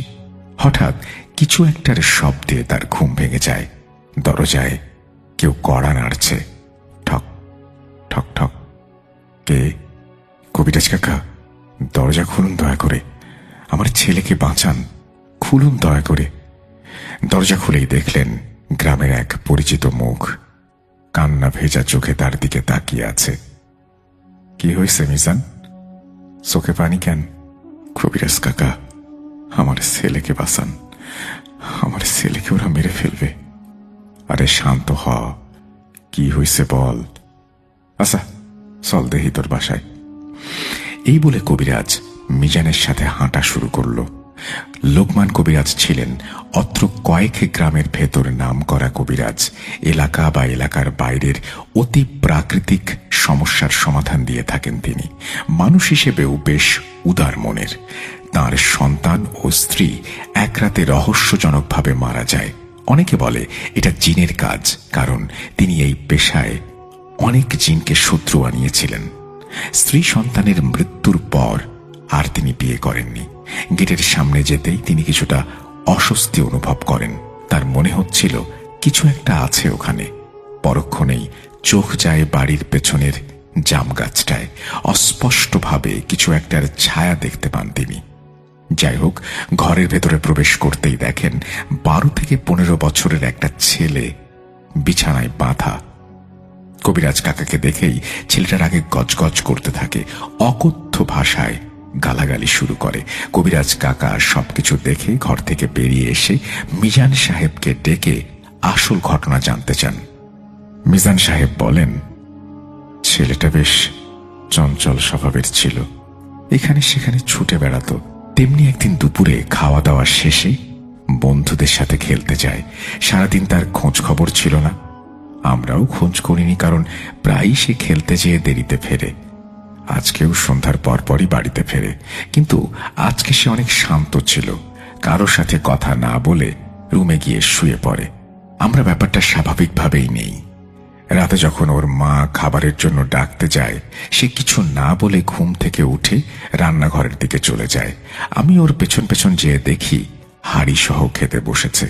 দেখতে দেখতে একটা বাচ্চা আমাদের 3 জনের খাবার খেয়ে নেয়। খাওয়ার শেষে কারো সাথে কথা না বলে শুয়ে পড়ে। আমরা থ মেরে তার এই আচরণ দেখলাম। তখন অবধি অন্য কিছু মাথায় আসেনি। রাত আনুমানিক 2:30। হঠাৎ আমার স্ত্রীর চিৎকারে আমার ঘুম ভেঙে যায়। বাইরে যেয়ে দেখি আমার ছেলের রুমের সামনে অজ্ঞান হয়ে পড়ে আছে, আর সাদিক মানে আমার ছেলে বিছানায় শুয়ে। সকালে স্ত্রীর জ্ঞান ফিরলে রাতের কথা জানতে চাইলে সে যেটা বলে তা শুনে আমার কপালে চিন্তার ভাঁজ পড়ে। স্ত্রী বলেন, রাতে আমার বাথরুমে যাওয়ার প্রয়োজন হলে বাইরে যেতেই সাদিকের রুমে হ্যারিকেনের আলো দেখে ওর রুমের দিকে এগিয়ে যাই। রুমের কাছে যেতেই কয়েকটা অদ্ভুত কণ্ঠের আওয়াজ শুনতে পেয়ে দরজা খুলে দেখি সে কার সাথে যেন কথা বলছে। দেওয়ালে একটা ধোঁয়ার মতো অবয়ব, শুধু লাল চোখ ছাড়া আর কিছু বোঝা যাচ্ছিল না। হঠাৎ সাদিক কথা বলা বন্ধ করে দিয়ে বিছানায় বসা অবস্থায় এমন ভাবে আমার দিকে ঘুরে বসলো যেন সে হাওয়াতে বসে আছে। এ কি, এটাকে এ আমার ছেলে হতে পারে না? ওর মুখে অদ্ভুত এক হাসি, চোখের কোণায় কালো ধোঁয়া ছাড়া আর কিছুই দেখা যাচ্ছিল না। ফ্যাঁস ফ্যাঁস কণ্ঠে সে বলছে, মা এদিকে এসো, দেখো আমার নতুন বন্ধু। এই কথা বলেই অদ্ভুতভাবে হাসে। আমার স্ত্রীর মুখ থেকে ঘটনা শুনতে শুনতে হঠাৎ সাদিক রুম থেকে দৌড়ে বাইরে চলে যায়। আমিও পেছনে ছুটে যাই, কিন্তু তাকে খুঁজে না পেয়ে আবারও ফিরে আমার স্ত্রীর কাছে আসি। কিছুক্ষণ পর সে আবারও চলে আসে, এসেই খাবার চায়। ওর মা তখনও শুয়ে, তাই রান্না হয়নি। একথা শুনে রাগে রান্নাঘরের সবকিছু ফেলে দিতে শুরু করে এবং অকথ্য ভাষায় গালাগালি শুরু করে। পাশের বাসার কয়েকজনকে নিয়ে তাকে বেঁধে রেখেছে অনেক কষ্টে। কাকা, আমার ছেলের ঠিক করে দেন। আচ্ছা, চিন্তা করিস না, আমি দেখি কি করা যায়। এই বলে পানি পড়ার তাবিজ দিয়ে কবিরাজ কাকা বলেন, এটা আপাতত আরে পড়ায় দে। রাতে ঈশার নামাজের পর কবিরাজ কাকা আসেন এবং আসনে বসলে তার সাথে থাকা জিনদের সাথে কথা বলে জানতে পারেন সাদিক তাদের বাড়ির পাশের আড়াতে খেলতে যায়। বগুড়ার ভাষায় বাঁশঝাড় বা জঙ্গলকে আড়া বলে। ওখানে একটা ঢিবি আছে যেখানে ভয়ঙ্কর ইফরিত জিনের বাস। সাদিক সেখানে এমন সময় গিয়েছিল যখন ওই জিন শয়তানকে খুশি করার জন্য বিভিন্ন রিচুয়াল করছিল। সাদিককে দেখে সে শয়তানের নামে বলিদান করার পরিকল্পনা করে। আর এই জিন অনেক শক্তিশালী হওয়ায় এর থেকে বেশি কিছু সংগ্রহ করতে পারেনি। কবিরাজ কাকাকে তারা বলে, আপনি যেটাই করুন তাড়াতাড়ি করতে হবে। এই বলে কবিরাজ কাকার জিন চলে গেলে কবিরাজ কাকা ভাবতে থাকেন কিভাবে এর সমাধান করা যায়। এক সময় তিনি ঘুমিয়ে যান। ঘুমের মধ্যে অদ্ভুত এক স্বপ্ন দেখেন। তিনি দেখেন একটা সাদা গরু কুয়াশার ভেতর বের হয়ে এসে কালো ধোঁয়ার আবরণের রূপ নিয়ে ভারী কণ্ঠে তাকে বলছে, খুব শখ আমার বিষয়ে জানার, শীঘ্রই জানতে পারবি। এই বলেই কবিরাজ কাকার বুকে পা দিয়ে একটা চাপ দেয়, আর সাথে সাথে তার ঘুম ভেঙে যায়। জেগে উঠে তিনি প্রচন্ড ব্যথা অনুভব করেন বুকে। একটু পর ফজরের আজান দিলে নামাজ পড়ে কোরআন তেলাওয়াত করার সময় তার পালিত জিন তার কাছে এসে জানায়, এই জিন তারা যেমনটা ভেবেছিল তার থেকেও বেশি শক্তিশালী। এর নাম কাজ্জাফ। এই জিন মূলত শয়তানকে খুশি করার জন্য যে কোনো কিছু করতে পারে এবং তারা বলে আপনি এখনই সাদিকের বাসায় যেয়ে কিছু জিনিস সংগ্রহ করতে বলেন, যেমন কাফনের কাপড়, নতুন কবরের মাটি, সাদা রঙের পুরুষ কবুতর ইত্যাদি। আজকে রাতেই আপনি বাসায় যাবেন, আসনে বসবেন, আমি জানিয়ে দেব কিভাবে কাজগুলো করতে হবে। এই বলে জিন চলে গেলে কবিরাজ কাকা সাদিকের বাবাকে বলতে যাবেন, এমন অবস্থায় দেখেন তিনি নিজেই তার কাছে ছুটে এসেছেন। কাকা, ছেলের অবস্থা ভালো না, দয়া করে আমার সাথে চলেন। বাসায় যে কবিরাজ কাকা দেখেন সাদিকের হাত পা বাঁকা হয়ে গেছে, মুখ দিয়ে সাদা কি সব বের হচ্ছে।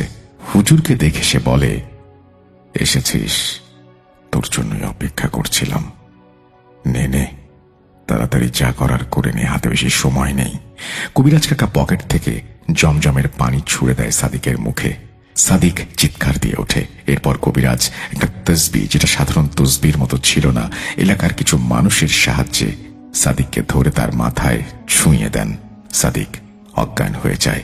পরিবেশ শান্ত হলে কবিরাজ কাকা সাদিকের বাবাকে জিনের বলে দেয়া উপকরণ সংগ্রহ করতে বলেন। আজ রাতেই আসনে বসবেন তিনি জানান। এরপর তিনি চলে এসে দুপুরের নামাজের পর অনুগত জিনদের আহ্বান করেন। তারা এলে জানতে চান কিভাবে এই কাজ্জাব নামক শয়তানকে হারানো যায়। তার অনুগত জিনদের মধ্যে একজন বলেন, অনেক খোঁজ নেয়ার পরেও এই শয়তানকে হারানোর কোনো উপায় পাওয়া যায়নি, তবে একটা মাধ্যম আছে, যেটা হলো আল্লাহর আয়াতের শক্তি। এই শয়তানকে কবুতরের মধ্যে বন্দী করতে হবে এবং সেই কবুতরকে জবাই করতে হবে। তবে কোনোভাবেই ওকে আমাদের পরিকল্পনা বুঝতে দেয়া যাবে না। একবার যদি সে বুঝে ফেলে তাহলে আপনার ক্ষতি হয়ে যাবে, আর আমার দলবল নিয়ে আমি সাহায্য করব ইনশাল্লাহ। এই বলে তারা চলে যায়। কবিরাজ কাকা কিছুক্ষণ নিজে ভাবতে থাকেন, এরপর আল্লাহর ওপর বিশ্বাস রেখে ইশার নামাজের পর শুরু করেন সমস্ত কাজ। এই কাজে তিনি কয়েকজন হাফেজকে তার সঙ্গে নিয়ে যান। তাদের কাজ ছিল অবিরত তেলাওয়াত করা। কবিরাজ প্রথমে 2টা গোল বৃত্ত আঁকেন, একটাতে সাদিক, অন্যটায় নিজে বসেন। চারিদিকে আগরবাতি। এরপর কাজ্জাবকে আহ্বান করেন। অনেকক্ষণ চেষ্টা করার পর হঠাৎ সাদিক কিছুটা কেঁপে ওঠে। কবিরাজ বুঝতে পারেন এসে গেছে। তিনি কিছু বলবেন তার আগে কাজ্জাব শান্ত গলায় বলে, তুই কি বলবি সব জানি, সারাটা জীবন এভাবেই চালিয়েছিস, কিন্তু আমার মালিককে খুশি করতে হবে। তার মুখ থেকে কথা শুনে কবিরাজ হতভম্ব হয়ে যান। তিনি সুযোগ নিয়ে আমল বাড়িয়ে দেন। জমজমের পানিতে কাফনের কাপড় ভিজিয়ে তাতে কিছু আয়াতে লিখে কবুতরের গায়ে ঝুলিয়ে দেন। এরপর তিনি আরো কিছু রিচুয়াল করেন। সাদিকের আশেপাশে কবিরাজ অসংখ্য সাদা জুব্বা পরিহিত মানুষ দেখতে পান। তিনি বুঝতে পারেন তার অনুগত জিনেরা এসে গেছে। আশেপাশে ঝড় হয়ে যাওয়ার মতো হলেও কোনো গাছের পাতা নড়ছিল না। সাদিক ব্যথা ভরা কণ্ঠে বলতে থাকে, থাম কবিরাজ, থাম, আমি ছেড়ে যাব, আমাকে ছেড়ে দে। কবিরাজ তখন কৌশলে তাকে কবুতরের মধ্যে প্রবেশ করায় এবং সাথে সাথে জবাই করে। আশেপাশের পরিবেশ শান্ত। সাদিক অজ্ঞান হয়ে মাটিতে লুটিয়ে পড়ে। কবিরাজ সাদিককে পানি পড়া ছিটিয়ে দিয়ে একটা তাবিজ ঝুলিয়ে ঘরে নিয়ে যেতে বলেন। কিছু আমল শিখিয়ে দেন, বাসায় চলে আসেন। প্রিয় লিসেনার্স, আপনারা হয়তো ভাবছেন ঘটনা এখানে শেষ, কিন্তু না, এখন অবধি আমরা আছি ঘটনার মাঝামাঝি। আমি জানি ঘটনা অনেক বড় হয়ে যাচ্ছে, কিন্তু আমি নিজেও একজন শ্রোতা। আমি অপেক্ষার কষ্ট বুঝি। যাই হোক, আবারও শুরু করছেন তিনি। সেদিন বাসায় আসার পর 2 রাকাত নফল নামাজ পড়ে আনুমানিক 2টার দিকে চোখ এক শান্তির দখলে যেতেই তার অনুগত জিন ভয়ার্ত কণ্ঠে তাকে ডাক দেয়, হুজুর উঠুন, মহাবিপদ হয়ে গেছে। ঘটনা জানতে চাইলে তারা বলে, কবুতর জবাই করার পর আমরা সবাই আনন্দে ছিলাম, কিন্তু আমাদের 4 জনের মধ্যে একজনকে তখন অবধি আমরা দেখতে পাইনি। বিষয়টা তখন অবধি গুরুত্ব না দিলেও কিছুক্ষণ আগে জানতে পারি শয়তান কাজ্জাব নিজের জায়গায় আমাদের সেই একজনকে বন্দী করে কবুতরের ভেতর প্রবেশ করায় কৌশলে তাকে জবাই করিয়ে নিয়েছে। এই কথা শোনার সাথে সাথে কবিরাজ কাকার মাথায় আকাশ ভেঙে পড়ে। রাগে কষ্টে কেঁদে ফেলেন কবিরাজ কাকা, কিন্তু তিনি এটা বুঝতে পারেন না এটা কিভাবে সম্ভব। জিনেরা খোঁজ নেবেন বলে জানিয়ে যায়। এদিকে কবিরাজ কাকা মর্মাহত অবস্থায় সারাদিনের ক্লান্তির কাছে হার মেনে আবারও ঘুমিয়ে পড়ে। ঘুমের মাঝে অদ্ভুত স্বপ্ন দেখেন, কিন্তু এবার সেই গরুটার চোখ ছিল রক্তাভ। ধীরে ধীরে সে একটা মানুষের অবয়বে রূপ নেয়। সে আবারও জানিয়ে যায় কবিরাজ কাকা তার কিছুই করতে পারবে না। কবিরাজ কাকার ঘুম ভেঙে যায়। তিনি দেখতে পান পুরো শরীর ঘামে ভিজে গেছে। মসজিদে আজান শুনতে পেয়ে অজু করে নামাজ শেষ করেন। নামাজ শেষে তার অনুগত জিনদের ডাকলে তারা আসে না। কিছুটা চিন্তার ভাঁজ পড়ে কবিরাজ কাকার কপালে। এরকম তো হওয়ার কথা না, আহ্বান করলে তারা আসবে না এমন তো হয় না। মাগরিবের নামাজ মসজিদ থেকে পড়ে ঘরে ঢুকতেই তিনি লক্ষ্য করেন বিছানায় এক অদ্ভুত কাগজে কিছু একটা লেখা, আমি কাজ্জাব, যে এমন এক সত্তার অনুগত যে কিনা অন্ধকারকে নিজের দখলে নিয়েছে। ঈশার নামাজের পর কবিরাজ কাকা আবারও অনুগত জিনদের আহ্বান করলে আবারও সে আগের মতো তারা সাড়া দেয় না। চিন্তিত হয়ে কাজ্জাবের কথা ভাবতে ভাবতে কবিরাজ কাকা ঘুমিয়ে পড়েন। রাতে আবারও সে একই স্বপ্ন। কিন্তু এইবার মানুষের অবয়ব নিয়ে সে বলতে থাকে, কিরে তুই কি চাস? তোর ইচ্ছে আমি পূরণ করি। এবার কবিরাজ কাকা স্বপ্নের মাঝেই রাজি হয়ে যান, কিন্তু সাদিককে শয়তানের নামে বল দিতে বলেন তিনি। একথা শুনে কবিরাজ কাকা সরাসরি না করে দেন। এভাবে প্রায় প্রতি রাতেই কাজ্জাব কবিরাজ কাকার স্বপ্নে আসে এবং নানাভাবে প্রলোভন দেখায়। একসময় লোভের বশবর্তী হয়ে তিনি রাজি হয়ে যান এবং সাদিককে বলি দিতে রাজি হন। তখন কাজ্জাব তাকে 2 টুকরো মাংসের টুকরো দেয় এবং বলে, তুই সাদিককে এটা খাওয়াবি। ঘুম ভেঙে গেলে কবিরাজ কাকা দেখতে পায় তার খাটের পাশে 1 টুকরো মাংস। তিনি কি করবেন বুঝতে না পেরে সারা রাত জেগেই কাটান। সকাল হতেই তিনি ছুটে যান মিজান সাহেবের বাসায়। সাদিক কই? সাদিক তো বাইরে গেছে খেলতে। এই মাংসের টুকরাটা ওরে খাইতে দিও। আচ্ছা কাকা। সন্ধ্যার দিকে হঠাৎ মিজান সাহেব ছুটতে ছুটতে আসে কবিরাজ কাকার কাছে। এসে সাদিকের অবস্থা অনেক খারাপ জানায়। কবিরাজ মিজান সাহেবের বাসায় যে দেখে ছেলেটা মাত্র একদিনে এমন ভাবে শুকিয়ে গেছে, মনে হচ্ছে বহুদিন কিছু খায়নি। কবিরাজ কাকা চেষ্টা করেও কোনো আয়াত মনে করতে পারছিলেন না। দেখতে দেখতে সাদিকের খিঁচুনি শুরু হয়, হাত পা বাঁকা হতে শুরু করে। সবার সামনে ইহকাল ছেড়ে চলে যায় সাদিক। বাড়িতে শোকের ছায়া নেমে আসে। কবিরাজ দরজায় দেখতে পান একটা কাগজ, সেখানে লেখা লোভ। বাসায় এসে এই লেখাটি পান কবিরাজ। লেখাটা পড়েই কবিরাজ বুঝতে পারেন তিনি কত বড় ভুল করে ফেলেছেন, আর এটাও আন্দাজ করতে পারেন তার সময় ফুরিয়ে আসছে। তিনি কান্নায় ভেঙে পড়েন। রাতে সেই অবয়ব আবারও তার কাছে আসে, এবার স্বপ্নে না, বাস্তবে। একটা কালো ধোঁয়া রুমের মধ্যে প্রবেশ করে। ধীরে ধীরে সেটা হিংস্র এক পশুর রূপ নেয়। কিরে, তোর অনুগত জিনেরা আর আসে না? জিজ্ঞেস করে সে। কবিরাজ কাকা বুঝতে পারেন তার অনুগত জিনগুলো আর বেঁচে নেই। অবয়ব এবার সজোরে একটা চর মারে কবিরাজ কাকার গালে। সাথে সাথে তিনি অজ্ঞান হয়ে যান। জ্ঞান ফেরার পর দেখতে পান মিজান সাহেব সহ এলাকার বেশ কয়েকজন তার সামনে, আর তিনি মিজান সাহেবের বাসায়। এখানে কিভাবে আসলেন জানতে চান। মিজান সাহেব বলতে থাকেন, মাঝরাতে সাদিকের কবরের পাশ থেকে শব্দ পেয়ে আমি ভাবলাম কুকুর হয়তো কবর খুঁড়ছে। হাতে একটা লাঠি নিয়ে কাছে যেতেই দেখি মানুষের মতো কেউ একজন হাত দিয়ে মাটি সরাচ্ছে। আমি ভাবলাম নিশ্চয়ই কোনো লাশ চোরের কাজ। এই ভেবে যেই না লাঠি দিয়ে আঘাত করব, আপনি পেছন ফিরে তাকান। হ্যারিকেনের আলোতে যতটুকু দেখতে পেয়েছি, আপনার চোখ ছিল রক্তবর্ণ, আপনার মুখে মাটি লেগেছিল। আমাকে দেখে অজ্ঞান হয়ে যান। তারপর এলাকাবাসীকে ডেকে আপনাকে এখানে নিয়ে আসি। কি হয়েছে কবিরাজ কাকা? আপনি এখানে এসে কবরই বা খুঁড়ছিলেন কেন? কবিরাজ কাকা কাঁদতে কাঁদতে বলেন, বাবা, লোভ।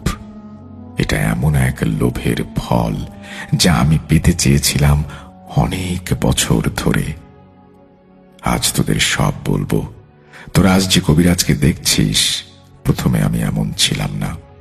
কবিরাজি পেশায় আসার কারণ ছিল মানুষের সেবা করা, কিন্তু যতই অভিজ্ঞতা বাড়তে লাগলো আমি নিজের শক্তি নিয়ে অহংকারী হতে থাকি। ধীরে ধীরে মনের মধ্যে ইচ্ছা হতে থাকে পিশাচকে নিজের বশ করব। তেমনি পাশের গ্রাম থেকে খোঁজ নিয়ে আসি একটা মেয়েকে জিনে ধরেছে। তাদের বাসায় যেয়ে বুঝতে পারি এটা কোনো সাধারণ জিন নয়, হচ্ছে এক ধরনের পিশাচ জিন, যার নাম ছিল সালওয়ান। আমি ভাবতে থাকি একে যেভাবেই হোক বন্দি করতে হবে। একসময় আমি সেই কাজ শুরু করি। একসময় জিনটা ক্লান্ত হতে শুরু করে। ঠিক তখনই মেয়েটা কষ্ট ভরা কণ্ঠে আমাকে বলতে থাকে, কবিরাজ থাম, আমি জানি তুই কি চাস। তোর মনের আশা পূরণ করব যদি এই মেয়েকে আমার নামে উৎসর্গ করিস।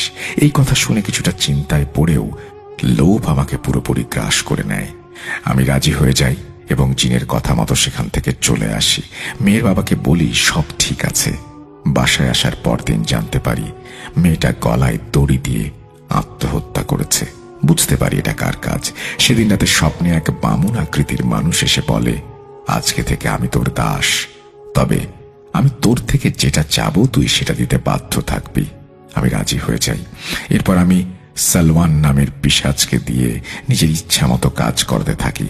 ধীরে ধীরে কুফরি কাজে নিজেকে এমন ভাবে জড়িয়ে ফেলি, অন্যায় করি আমি ভাবতেও পারি না। এরপর আমি বিয়ে করি। বিয়ে 2 বছর পরে স্ত্রী সন্তান সম্ভবা হয়। স্বাভাবিকভাবে দিন কাটতে থাকে। আমার ছেলের বয়স যখন 8 বছর, তখন একদিন পিশাচ আমাকে বলে যে আমি কিছু চেয়েছিলাম না, মনে আছে? হ্যাঁ, সে সময় হয়ে গেছে। আচ্ছা বলো, তোমার কি চাই? তোর বাচ্চাকে। এই কথা শুনে আমার মাথায় আকাশ ভেঙে পড়ে। ওয়াদা ভঙ্গ করার ফল জানিস তো? তুমি অন্য কিছু চাও, আমি এটা পারবো না। এ কথা বলার পর সালওয়ান রাগে গজগজ করতে করতে বলে, জান নিয়ে আর সে নেবেই, কেউ আটকাতে পারবে না। কি করব বুঝতে না পেরে পিশাচকেই হত্যা করার পরিকল্পনা করি। যা করতে হবে আজ রাতেই। সাথে সাথে আসনে বসে যাই। নিজের জানা সকল শক্তি দিয়ে চেষ্টা করতে থাকি, কিন্তু সালওয়ান ছিল বহু পুরনো এক শক্তিশালী পিশাচ। তার শক্তির সাথে আমি পেরে উঠি না। আমাকে ক্ষতবিক্ষত করে ফেলে। জ্ঞান হারাবো এমন সময় কানে কানে সে বলে যায়, নিতে চেয়েছিলাম তোর সন্তানকে, কিন্তু তোর এই ভুলের জন্য তোর স্ত্রীকে নিয়ে গেলাম। জ্ঞান ফেরার পর দেখতে পাই আমার সন্তান আর স্ত্রীর নিথর দেহ। মনে হচ্ছিল কেউ যেন আমার দেহ থেকে সব রক্ত শুষে নিয়েছে। পরদিন তাদের কবরস্থ করি। এমন সময় 4 জন হুজুর আমার কাছে আসে, বলে তোর এই লোভ তোকে এই অবধি নিয়ে এসেছে। আমি অবাক হয়ে যাই, এরা কিভাবে জানলো? তখনই একজন বলে, আমরা সব জানি, আর কালকে রাতে আমরাই তোকে রক্ষা করেছিলাম। আমি বুঝতে পারি এরা মানুষ না। আলহামদুলিল্লাহ, তাদের ছায়া পেয়ে আমি সকল কুফরি কাজ ছেড়ে দেই এবং আল্লাহর রাস্তায় ফিরে আসি। মানুষের সেবা করতে থাকি, কিন্তু মনে মনে সালওয়ানের প্রতি ক্ষোভ পুষে রাখি। এমন এক শক্তির সন্ধানে থাকা শুরু করি যেটা দিয়ে সালওয়ানকে হত্যা করতে পারবো। যদিও সেই 4 জন জিন আমাকে বারবার নিষেধ করত। তারা মানুষের দুর্বলতা নিয়ে খেলতে ভালোবাসে বলে সাবধান করত। আর এটাই আমার ভবিষ্যতে বিপদ হয়ে দাঁড়াবে, এ কথাও বলতো। আজ তাদের কথা শুনলে হয়তো তাদের মৃত্যুর কারণ আমি হতাম না। শয়তান কাজ্জাব তাদেরকে হত্যা করেছে। আর মিজান, তুমি আমাকে মাফ করে দাও, আমার কারণেই তোমার সন্তানের এই করুণ পরিণতি। এই বলে কবিরাজ কাকা সেখান থেকে চলে আসে। মাঝখানে অনেক দিন তার আর কোনো খোঁজ পাওয়া যায়নি। তার ঘর থেকে প্রচন্ড দুর্গন্ধ পেয়ে এলাকাবাসী তার ঘরের দরজা ভেঙে দেখে কবিরাজ কাকার লাশ ভয়ানক অবস্থায় পড়ে আছে। সেটা তার মাথা দেহ থেকে আলাদা। তার সাথে কি হয়েছিল কেউ জানে না। পরিশেষে একটা কথাই বলতে চাই, মানুষের লোভ আর জেদ কোন জায়গায় মানুষকে নিয়ে যেতে পারে, এটা তার বাস্তব উদাহরণ। ঘটনা যদি সিলেক্টেড হয় অবশ্যই জানাবেন। এটাই আমার প্রথম ঘটনা। আমি বাংলা টাইপ করতে পারি না খুব একটা, লেখায় ভুল হলে ক্ষমা করবেন। এই বলেই তিনি তার ঘটনা শেষ করেছেন। আশা করছি এই ঘটনাটি আপনাদের ভালো লেগেছে। যদি ভালো লাগে অবশ্যই আমাদের জানাবেন। আমরা চলে যাব আমাদের পরবর্তী ঘটনায়।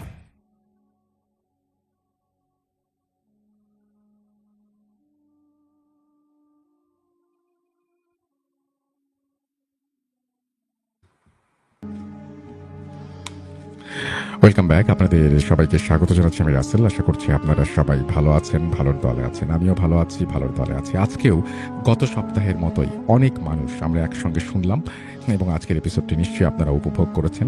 যারা এতক্ষণ পর্যন্ত আমাদের সঙ্গে ছিলেন, আমাদের এই এপিসোডটি শুনলেন প্রথম থেকে শেষ পর্যন্ত, তাদেরকে অনেক ধন্যবাদ। যারা পরে শুনবেন তাদেরকেও ধন্যবাদ জানিয়ে রাখছি অগ্রিম। আমি জানি অনেকেই আরও পরে হয়তো শুনবেন। আর যারা শুনবেন না, মানে প্ল্যান করছেন যে কোনো একদিন শুনবেন, তাদেরকেও আমন্ত্রণ জানিয়ে রাখি। ময়মনসিংহ থেকে হেদায়েত আমাদের সাথে আবারও যুক্ত হয়েছেন এবং তিনি আমাদেরকে আবারও কমেন্ট করেছেন। আরও অনেকেই আছেন। পাবনা থেকে তামিম আছেন, আমাদের সঙ্গে আছেন কুমিল্লা থেকে চন্দন, টাঙ্গাইল থেকে জেরিন আমাদের সঙ্গে আছেন। আমাদের সঙ্গে আছেন ইমেল, আমি একটা ইমেল দিয়েছিলাম রাজশাহী থেকে। যদি ইমেলটা সিলেক্টেড হয় ডেফিনেটলি আপনি শুনতে পাবেন। আমরা যেটা করি সেটা হচ্ছে আমার এপিসোড কবে আসবে এটা জানতে চাই। এটা সবসময় হয়তো জানানোটা একটু ডিফিকাল্ট হয়ে যায় আমাদের জন্য, কিন্তু আপনি যদি সবসময় স্টোরি পাওয়ার পাঠানোর মানে মোটামুটি যখন আমরা আপনাকে ইমেলে জানাই যে আপনার স্টোরিটা পড়া হবে, তার মোটামুটি মাস দুয়েকের মধ্যে কিন্তু স্টোরি চলে যায়। সো এটা একটু খেয়াল রাখবেন, তাহলেই হবে। আর যারা স্টোরি পাঠাচ্ছেন এখনো সিলেক্টেড হয়নি, তাদেরটা আপনাদের একটু অপেক্ষা করতে হবে, তাহলে বুঝবেন যে আপনার আগেও আরও অনেকে স্টোরি পাঠিয়েছেন যাদের স্টোরিগুলো হয়তো সামনে যাবে। আপনাদের সবাইকে অসংখ্য ধন্যবাদ আমাদের সঙ্গে থাকার জন্য। অনেকটা সময় নিয়ে নিলাম, এখন ঘড়িতে সময় প্রায় 1:45। সো আমরা আজকের মতো বিদায় নেব। আশা করছি সবাই ভালো থাকবেন এবং ভালোর দলে থাকবেন।